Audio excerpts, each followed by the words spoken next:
and everything kind of changed obviously in my head somehow. I couldn't sort of say, oh, that's what caused it, but literally third time round, I found myself obviously going through the whole I have to clean everything, and if anything I did really struggle to kind of bond with her the same way as I had bonded with my other two daughters. I couldn't say, oh, I didn't love her at all, obviously I did, but I was more fixated on kind of having a clean and tidy house and making sure everything was perfect, that kind of I didn't like want to spend that kind of bonding and quality time with her that would normally have come naturally, and which I had done with my first two. This is Solomon, Bridget and Raven. See, Gabriel's fast asleep and my oldest is out at the moment, and see, I'm expecting number 6. Yes, bit of a shock, but yeah, looking forward to another girl. Okay. And when's the baby due? Baby's due 9th of November. Okay. The first time I suffered with postnatal depression, I think I didn't realise it was postnatal depression. And I literally moved house when my daughter Bridget was 6 weeks old, and I managed to decorate every single room in that house that I just moved to within 2 weeks. And literally I went non-stop kind of redecorating, cleaning, everything just had to look perfect, and I would say it was like an obsessive compulsive disorder, you know, like a Monica from Friends. I was very, very not kind of germophobic, but everything had to look beautiful, and it wasn't until a health visitor came round to visit me that she asked me to sit down, and I was like, oh, well, I was just doing this, and I really couldn't bring myself to kind of sit down and relax. And if I did sit down and relax, I started to get palpitations. So I went to my GP about them, and my GP kind of thought there was something wrong with my heart, so I went for ECGs, and obviously there was nothing wrong with me. I was literally having panic attacks and not knowing that that was a panic attack, and not knowing that I had postnatal depression, because this was my third child. Obviously I'd never suffered with anything like that before, and I didn't think obviously wanting to clean your house was obviously a symptom, but obviously it was. Why are you risking it again, really, when you may get postnatal depression? Because the long and short of it is postnatal depression is just postnatal depression, and it doesn't stay with you forever. You get over it, and obviously the children are worth it.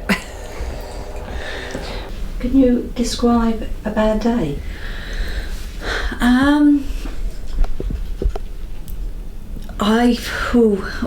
A bad day could be anything from you get up in the morning and you get up with the expectation of wanting to do, you know, you've got to kind of like do this lot of washing, you've got to do this, you've got to do your normal housework, and then you kind of go and put the cornflakes in the fridge and you get annoyed at yourself, and you kind of like drop something and you get really angry and frustrated, and nothing ever seems to kind of be going right, and all those normal like little things that could possibly go wrong seem to be massive mountains and molehills, and you're literally like, you'll go to the shops and you'll forget half the stuff, and you really just feel like somebody has taken your brain away and you can't work, you can't kind of be rational and reasonable and kind of work it out.